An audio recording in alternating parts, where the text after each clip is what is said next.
普发现金1万块，预计立法院明仔载三读通过。若什么时阵会当领钱呢？财政部长表示，上紧11月初会分钱。另外，传讲有天五的官兵去互中国通缉，害伊无法度伫咧公股银行贷款办保险。财政部买会无即款情形。立法院117三读通过关系普发现金1万块的轮性特别预算，外界关心什么时阵会当摕到钱。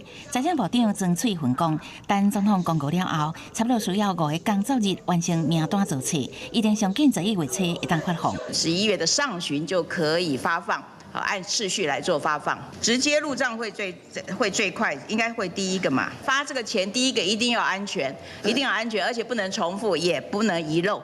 立委问是毋是可能20月底前发放，不过曾翠云敢若讲会用上紧的速度处理，而且总统公告了后，就会开记者会说明相关发放方式甲时间。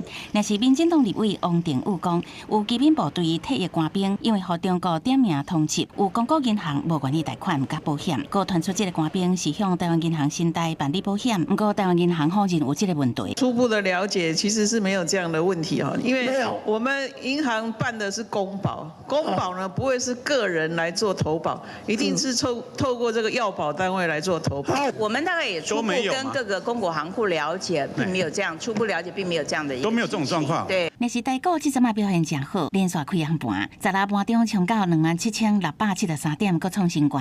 只是即马台股市值达到90条，不过个人基金的规模5000亿，占比降到0.5%。立委是烦恼护盘能力不足，曾翠云表示，个人基金伫4月初到进场护盘，可能未来也是有无确定的因素，也可能造成股市的波动。目前也是维持伫场内护盘。